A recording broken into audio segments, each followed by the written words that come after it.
খফি। লাহানে জালি যেটা, সেটা হলো যে ধরনের ভুল করলে নামাজ ফাসিদ হয়ে যায়। ফাসিদ শব্দের অর্থ হলো নামাজ ভঙ্গ হয়ে যায়, সেটাকে বলে লাহানে জালি বা জলি। আর যে ধরনের ভুলের কারণে আপনার নামাজ ভঙ্গ হয় না, কিন্তু এই ভুলটা আমাদের প্রত্যাশিত না, এইটা হলো লাহানে খফি। তো লাহানের জালি হচ্ছে কি ধরনের ভুল? লাহানের জালি হলো আপনার একটা অক্ষরের জায়গাতে অন্য অক্ষর উচ্চারণ করা। যেমন এইখানে দেখেন হা, এখানে আছে হা, আপনি উচ্চারণ করলেন হা, বুঝতে পেরেছেন? এখানে আছে সিন, আপনি এখানে উচ্চারণ করলেন শিন। এখানে আছে শিন, আপনি উচ্চারণ করলেন সিন। এখানে আছে আইন শুরুতে, আপনি উচ্চারণ করলেন হামজা। কিভাবে হামজা উচ্চারণ করলেন? বললেন উকদাতাম, উকদাতাম বললেন। এখানে আছে কফ, ইয়াফকাহু, আপনি বললেন ইয়াফকাহু। কাহু শব্দটা হচ্ছে কাফ। এখানে আছে কফ, কওলি, আপনি বললেন কাউলি। কাউ হচ্ছে কাফ। তো এই ধরনের যে ভুলগুলো আছে, এর পাশাপাশি আরেকটা গুরুত্বপূর্ণ ভুল, যে ভুলের কারণে নামাজ ফাসিদ হয়, সেটা হলো বেসিক মাদ, বা যেটাকে আমরা বলি মাদ্দে আসলি। মাদ্দে আসলি আমি একটু দেখাই আপনাদেরকে। আজকে কিন্তু প্রথম ক্লাস, আমাদের গত মঙ্গলবার ক্লাসটা ছিল, কিন্তু সরকারি ছুটি থাকায় আমরা ওই দিন ক্লাসটা শুরু করি নাই। তো দেখেন, সূরা কাফিরুন তো সবার মুখস্থ আছে। সূরা কাফিরুনে কি আছে? কুল ইয়া আইয়ুহাল কাফিরুন লা আ'বুদু মা তা'বুদুন। লা আ'বুদু, বুদু, মা তা'বুদুন। একটু খেয়াল করব ভালোভাবে, দেখেন এখানে অনেক কিছু জানার আছে, বোঝার আছে। তা'বুদুন, এর অর্থ কি জানেন? এর অর্থ কে বলতে পারবে? কেউ আছেন বলার মতন? এই আয়াতের অর্থটা কে বলতে পারবেন? আসসালামু আলাইকুম ওয়া রাহমাতুল্লাহি ওয়া ওয়ালাইকুম বারাকাতুহু। আসসালাম ওয়া রাহমাতুল্লাহি ওয়া বারাকাতুহু। জি, আব্দুল কাদের ভাই, কে বলতে পারবেন? জি, ইনশাআল্লাহ চেষ্টা করি সাদ্দিম। জি বলেন। লা আ'বুদু, আমি ইবাদত করি না। মা তা'বুদুন, তোমরা যার ইবাদত করো। আচ্ছা, এবার আমি নিচে লিখবো লা আবুদু। এখানে দেখেন লা লা আবুদু, লা আবুদু মা তা'বুদুন পরের অংশ আর কি। এই লা আবুদু এর অর্থ কি হবে এখন বলতে পারবেন?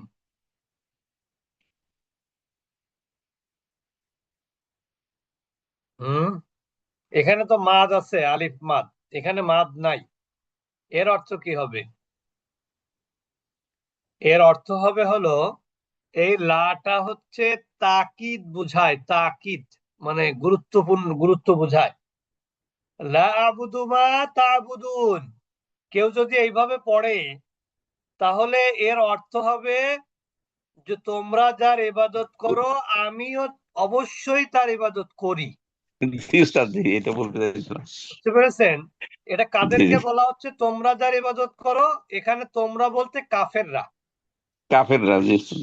এখন আপনি নামাজের মধ্যে যদি এই নিচের অংশ পড়েন, উপরেরটা না পড়ে, লা আ'বুদু মা তা'বুদুন ওয়ালা আনতুম আবিদুনা, এভাবে যদি পড়েন, তাহলে আপনি কিন্তু মানে কথার বেসিসে আপনি কিন্তু কি হয়ে গেলেন? ওই কাফেরদের হ্যাঁ, অন্তর্ভুক্ত হয়ে গেলেন। জি তার মানে জি আপনি উস্তাদ, আল্লাহর ইবাদত করেন না। করেন আপনি করি না কার জি। ইবাদত করেন? কাফেররা যার ইবাদত করে আপনিও তার ইবাদত করেন, এটা এই যদি ভুলটা করেন, লা মাদ যদি না করেন, জি উস্তাদ এটাও জি। এটাও লাহানে জালি বা জলি। জি লাহানে জলির ব্যাপারে বিভিন্ন কথা আছে, একটু ভয়ঙ্কর কথা আছে।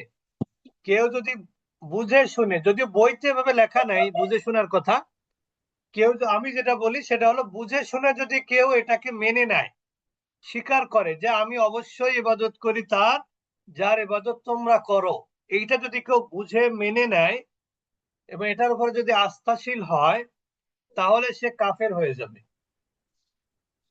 জি উস্তাদ জি। তাহলে আপনি সালাতের মধ্যে বা নামাজের মধ্যে যদি এই ধরনের ভুল করেন, তাহলে আপনি বিশ্বাসগত হলে কাফের, আর বিশ্বাসগত যদি না হয় তাহলে সালাত ফাসিদ হয়ে যাবে, তাহলে সালাত জি ভঙ্গ হবে। আর এইটা যদি কেউ বিশুদ্ধ তেলাওয়াত পারে, ইমামের পেছনে ইমাম ভুল করলো আর ইমামের পেছনে যে আছে সে মাত করলো, তাহলে তাকে কি করতে হবে? পুনরায় সালাত আদায় করতে হবে আলাদা করে। এত বড় ধরনের সতর্কবাণী। সুতরাং এরকম তাজবিদের অনেক রুলস আছে যেগুলো আমাদের জানাটা জরুরি। দুইটা জিনিস জরুরি, একটা হচ্ছে মাখরাজ, আরেকটা হলো আপনার এই মাদ, মাদ। এবং কোন মাদ? চার বেসিক আলিফ মাদ। মাদ না, 4 আলিফ মাদ না, 3 আলিফ মাদ বেসিক না, মাদ।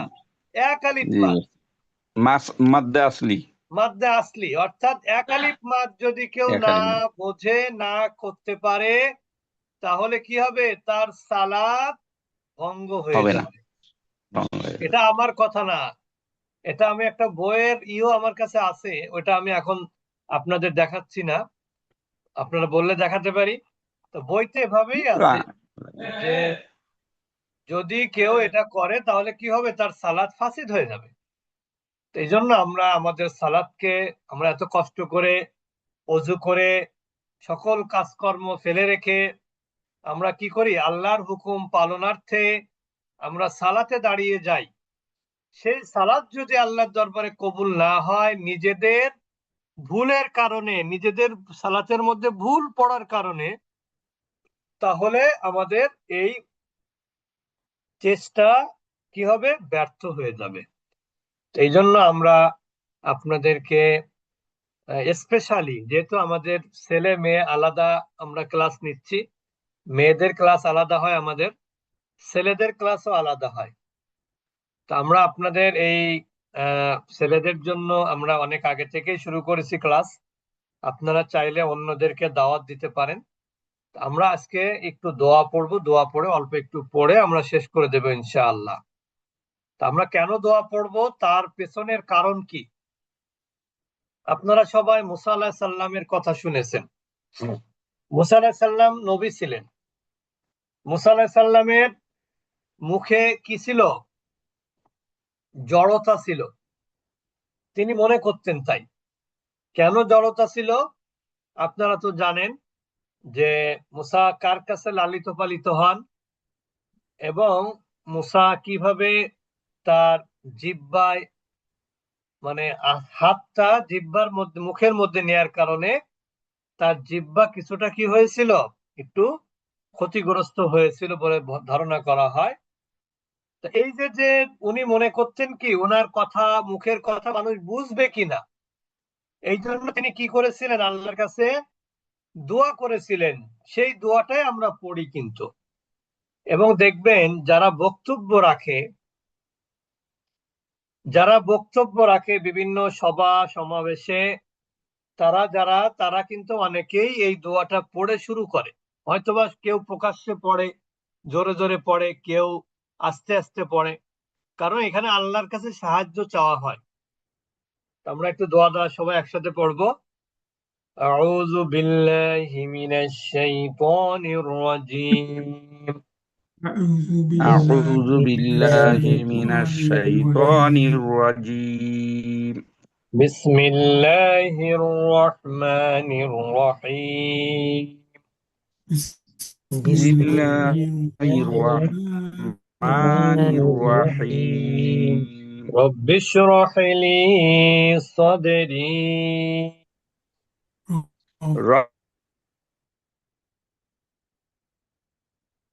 رب اشرح لي صدري ويسر لي أمري ويسر صدري لي أمري واحلل عقدة من لساني واحلل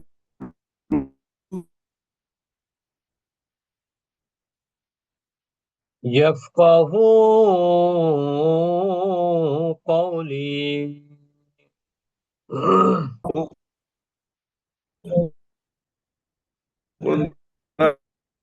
عقدة من لساني رب زدني علما رب زدني رب زدني علما علما আমরা একটু অর্থ দেখি দেখেন রব্বি হে আমার রব ইশরাহলি আমার জন্য প্রশস্ত করে দিন আসলে এখানে প্রশস্ত করা মানে কি আমার সাহসকে বাড়িয়ে দিন অনেকে বলে না তোর বুকের পাটা আছে বলে জি বলে তো বলে এখন আমার আল্লাহ তাআলার কাছে দোয়া করা হচ্ছে সদেরি মানে কি আমার বুক আমার বক্ষ পক্ষ কি জি অর্থাৎ আমার বক্ষকে প্রশস্ত করে দিন মানে কি আমার অন্তরে সাহস সঞ্চার করে দিন আমার জন্য বুকের পাটা কি থাকে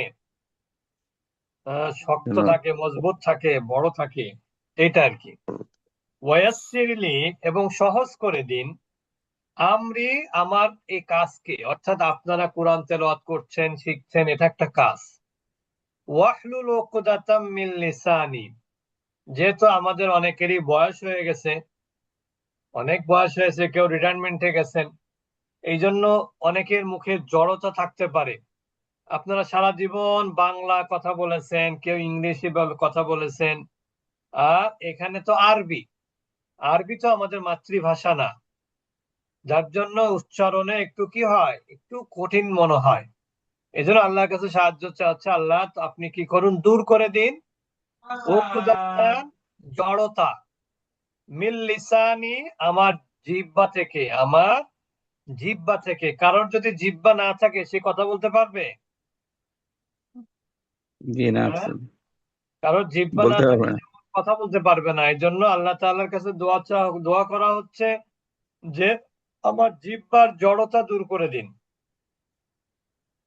ইয়াফকাহু কওলি যাতে তারা আমার কথা কি বুঝতে পারে আমি এমন কিছু বললাম যেটা আমার শ্রোতারা বুঝলো না এই জন্য আল্লাহর কাছে দোয়া করা হচ্ছে যেন আমার জিহ্বার জড়তা আল্লাহ যদি থেকে থাকে তাহলে দূর করে দিন তারপরে কি হচ্ছে রব্বি জিদনি ইলমা হে আমার রব আপনি আমার জ্ঞানকে বাড়িয়ে দিন এটা দোয়া দেখেন মাখরাজ আমরা আগেও বলেছি মাখরাজ শব্দের অর্থ হচ্ছে বের হওয়ার স্থান মাখরাজ অর্থ হলো কি বের হওয়ার স্থান অর্থাৎ মুখের যে সমস্ত জায়গা থেকে যে সমস্ত স্থান থেকে অক্ষরগুলো বের হয় সেইগুলোকে কি বলা হয় অক্ষরের মাখরাজ বলা হয় এখন অনেকের মনে প্রশ্ন জাগতে পারে আমরা তো বাংলা পড়েছি ইংরেজি পড়েছি আমার বাংলা ইংরেজির মাখরাজ আছে নাকি আসলে বাংলা ইংরেজিরও মাখরাজ আছে বাংলা ইংরেজিরও মাখরাজ আছে কিন্তু আমাদের শেখা লাগে না এই জন্য যে আমরা কি করি আমাদের বাবা মা আত্মীয় স্বজন ভাই বোন দাদা দাদি নানা নানি তাদের মুখ থেকে ছোটবেলায় যে কথাগুলো শুনেছি ঠিক আমরা হুবহু ওইভাবেই বলেছি ওইভাবেই শিখেছি এই জন্য এখানে আর কি লাগে না মাখরাজ লাগে না ঠিক একইভাবে সৌদি আরবে যারা বসবাস করেন যারা আরবি ভাষাভাষী এলাকায় যারা বসবাস করেন যারা ওইখানে জন্ম নেন তারা যদি ওইখানকার হন ওইখানকার যদি স্থায়ী অধিবাসী হন, তাহলে সেও কি জন্মের পরে কি ভাষা শিখবে? আরবি ভাষা শিখবে। অর্থাৎ তার কিন্তু মাখরাজ শেখা লাগবে না। তো যেহেতু আমরা এখন যারা আরবি ভাষাভাষী, তাদেরকে যদি বাংলা শেখান, তাহলে আমি আপনি যেভাবে কথা বলি, অক্ষরগুলো যেভাবে উচ্চারণ করি, তারা কি ওইভাবে উচ্চারণ করতে পারবে? বলেন পারবে কিনা? না, পারবে না উস্তাদ। পারবে না। মাঝে মাঝে ফেসবুকের ওসিলায় বৈশাখী মেলাতে বা বৈশাখী অনুষ্ঠানের মধ্যে বিদেশিদের কিছু প্রোগ্রাম দেখায়, কিন্তু দেখবেন তো ওরাও কিন্তু ওদেরকে কথা শেখানো হয় বাংলা কথা। তো ওরা কি আমাদের মতো কথা বলতে পারে? না উস্তাদ জি, ওরা যেখানে বলতে ক, পারে। যেখানে ক সেখানে খ বলে, যেখানে খ সেখানে ক বলে, ঠিক না? জি জি আবার উস্তাদ জি। দেখেন বাংলাদেশের মধ্যেও চাঁপাই নবাবগঞ্জ, সেখানেও কিন্তু একই কেস। সেখানে দন্তস্বকে বলে তালিবস্যা, তালিবস্যাকে বলে দন্তস্যা। এরকম কিছু আছে, কিন্তু সবাই না, কিছু মানুষ আবার এরকম উচ্চারণ করে। সও বলে উস্তাদ জি, দন্ত হ্যাঁ, সহকারে সও বলে। হ্যাঁ, চয়ের জায়গা ছ, ছয়ের জায়গা চ, এটাও বলে। যাই হোক, তা এটার কারণ হলো সে তার বাবা মার কাছ থেকে ওইভাবেই শুনেছে। তার বাবা মাও যেভাবে বলেছে, সন্তানও ঠিক সেভাবেই বলে যাচ্ছে। তো এই জন্য তাদের আর কি রাখা শেখা লাগে না, মাখরাজ শেখা লাগে না, বাবা মার মুখ থেকে যা শুনে সেটাই বলে। এই জন্য মাখরাজকে আমরা কি বললাম? বের হওয়ার স্থান। কি বের হওয়ার স্থান? অক্ষর, লেটার যেটাকে আমরা বলি, এগুলো বের হওয়ার স্থান, মুখের যে সমস্ত জায়গা থেকে অক্ষর বের হয়। তো আমরা এতটুকু, এই কথাটুকু আমরা বলছি না, তবে একটু সংক্ষেপে বলি। সেটা হলো যে কোরআনে কিন্তু ৭৮,০০০ শব্দ আছে।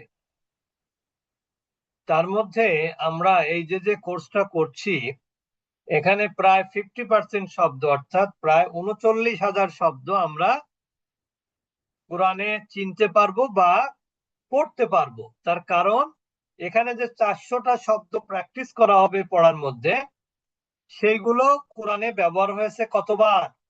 ৩৯,০০০ বার। এই জন্য আমাদের বলা হয় যে এই কোর্স, তাজবিদের এই কোর্সটা ভালোভাবে করতে পারলে 50% শব্দ কোরআনের আপনি পড়তে সক্ষম হবে ইনশাআল্লাহ। দেখেন আরবি হরফ কয়টি? 29টি।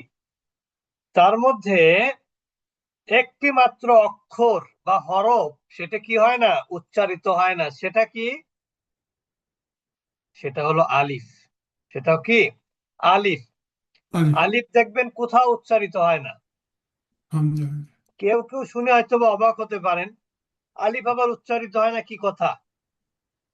আসলে এরকম যদি কোনো আলিফের উপরে, যে কোনো অক্ষরের উপরে যদি জবরদের পেশ না থাকে, শুধু একটা অক্ষর থাকে, তাকে আপনি পড়তে পারবেন? পারবেন না। এই জন্য যখন আলিফের উপরে জবর দেয়া হবে, তখন আলিফটা কি আলিফ থাকবে নাকি হামজা হয়ে যাবে? হামজা, হামজা হয়ে যাবে। তার মানে বেসিক্যালি আলিফটার উচ্চারণ হয় না। কেন উচ্চারণ হয় না? সেটা হলো নো সাইন। সাইন মানে কি? চিহ্ন। এখানে সাইন মানে চিহ্ন। নো সাউন্ড, অর্থাৎ যার কোনো সাইন নাই, যে অক্ষরে কোনো সাইন নাই, তার সে অক্ষরের কি নাই? সাউন্ডও নাই। আর এরকম অক্ষর মাত্র কয়টা? একটা। আরো আছে, ওইটা অবস্থা বুঝে আর কি, কিন্তু আলিফটা কখনোই উচ্চারিত হয় না। তাহলে বাকি থাকে কয়টা অক্ষর? 28টি 28, অক্ষর বাকি থাকে। এই 28টি অক্ষর আপনার মুখের 3টা জায়গা থেকে উচ্চারিত হয়। থেকে এক হচ্ছে দুই ঠোঁট থেকে, দুই হলো জিহ্বা থেকে, তিন হলো কণ্ঠনালী থেকে।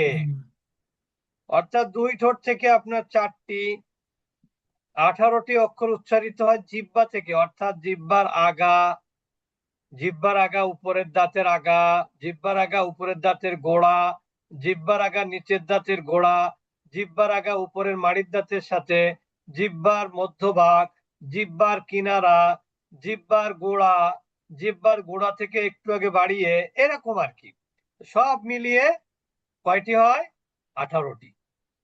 আর কণ্ঠনালী থেকে হয় 6টি। 6টি। এখন আপনাদের মনে প্রশ্ন জাগতে পারে বা একটা ভয়ের সঞ্চার হতে পারে, সেটা হলো এই বয়সে এসে মাখরাজ শিখতে পারবো না। আসলে আমরা এই 28টি বর্ণকে আপনাকে এমন ভাবে শেখাবো ইনশাআল্লাহ, সেটা হলো বাংলা বর্ণের সাথে আরবি বর্ণের কিন্তু মিল আছে। একটা উদাহরণ দিলে আপনারা বুঝতে পারবেন। যেমন আরবিতে এটা কি অক্ষর? এটা এটা কি অক্ষর মিম। দেখতে পাচ্ছেন? মিম। মিম। মিম। এইটা বাংলায় কি অক্ষর? ম। ম। ম। এখন ময়ের পরে যদি আমরা আকার দেই তাহলে কি হয়? মা। মা। মিমের উপরে জবর দিলে কি হবে? মা। এখন আপনি আপনি চোখ বন্ধ করে মা বলবেন। এখন আপনি কি বুঝতে পারবেন যে আপনি বয়কারে মা বলেছেন নাকি মিম জবর মা বলেছেন? কোনো পার্থক্য করা যাবে? এটা জি না। হ্যাঁ, বুঝে শুনে কথা বলবেন। কোনো পার্থক্য করা যাচ্ছে? সাউন্ডে যাচ্ছে না। আবার দেখেন, এটা কি অক্ষর? ব। এটা হচ্ছে কি? ব। ব। ঠিক না? আমার লেখা হচ্ছে ভালো না। ব। এইটা কি অক্ষর? বা। বা। বায়ের নিচে যদি জের দেন তাহলে কি হয়? বি। বি। বি। বায়ের আগে বয়ের আগে যদি রস্বীকার দেন তাহলে কি হয়? বি। বি। তাহলে আপনাদের দুইটা অক্ষর দেখালাম, যে অক্ষরের সাথে বাংলা বর্ণের কি আছে? মিল আছে। মিল আছে, উচ্চারণগত মিল আছে। আর বাংলায় যেটা আকার হয়, আরবিতে সেটা হয় কি? জবর। জজব। জবর হয়। বাংলায় যেখানে রস্বীকার হয়, আরবিতে সেখানে জের দেয়া হয়। জি। বাংলায় যেখানে পেশ হয়, আরবিতে সেখানে কি দেয়া হয়? সরি, রসুন। বাংলায় যেখানে রস্যুকার হয়, আরবিতে সেখানে পেশ দেয়া হয়। তাহলে মিল থাকবে না কেন বলেন? তা আমরা যে সমস্ত অক্ষরে বাংলার সাথে মিল আছে, এগুলোকে আমরা ওইভাবে আলাদা করে আপনাদেরকে শেখাবো ইনশাআল্লাহ। আর হয়তোবা 28টার মধ্যে 7-8টা বর্ণের মাখরাজ হয়তোবা একটু প্র্যাকটিস করতে হবে।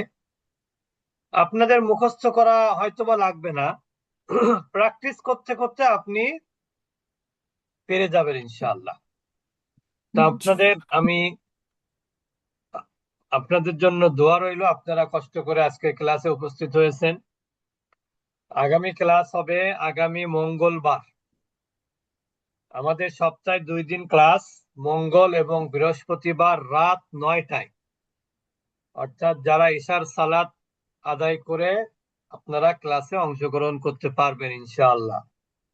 দেখেন, আপনাদের যদি এইভাবে ক্লাস করেন তাহলে আপনাদের কি ভাগ্য, যেখানে আপনি যদি খাওয়া দাওয়া কমপ্লিট করে থাকেন, কেউ কেউ যদি, তাহলে নিয়ম হচ্ছে কিন্তু সকালে সকালে খাওয়া। সকালে সকালে বলতে কি, 8টার মধ্যে খেয়ে নেওয়া। কিন্তু আমি ডাক্তার না, কিন্তু আমি যতটুকু শুনেছি তাতে 8টার মধ্যে খেয়ে নিতে পারলে ভালো। মানে শোয়ার আগে যেন আপনার খাবারটা কি হয়ে যায়, মোটামুটি একটা হজমের অবস্থায় পৌঁছে যায়। তা সেটা যদি হয়ে থাকে, তাহলে আপনি খাওয়া দাওয়া করে নামাজ কালাম আগে হোক পরে হোক যেটা হোক পড়ে আপনি কোরআনের ক্লাস শেষ করে শুতে গেলেন, কথার কথা। তাহলে এটা কি এটা ইবাদত না? আবার যদি আপনি এমনও হয় যে কোরআনে ক্লাস করে নামাজ পড়লেন বা খাওয়া দাওয়া করলেন, তাহলে কি আজকে হলো শুক্রবার রাত, ইসলামী নিয়ম অনুযায়ী এখন কিন্তু শুক্রবার অলরেডি আমাদের পড়ে গেছে, ঠিক না? ইসলামের নিয়ম অনুযায়ী কি জি আপনার উস্তাদ জি দিন শুরু হয় হচ্ছে সন্ধ্যার পর থেকে, তাহলে আপনি সূর্যাস্তের কিন্তু পর থেকে। শুক্রবার পেয়ে গেছেন। আপনি পেয়ে গেছেন শুক্রবার, তো শুক্রবার হচ্ছে আমাদের সাপ্তাহিক ঈদ। এই দিনের কিছু আমল আছে কোরআন তেলাওয়াতের, যেগুলো আমরা শুক্রবারে করে থাকি। তা আপনি সেই শুক্রবারে কিছু কোরআন তেলাওয়াত করলেন, এটাও আপনাদের ভাগ্যের ব্যাপার, ঠিক না? তো যেটাই হোক, আল্লাহ তাআলা আমাদের সবাইকে তৌফিক দান করেন, আমরা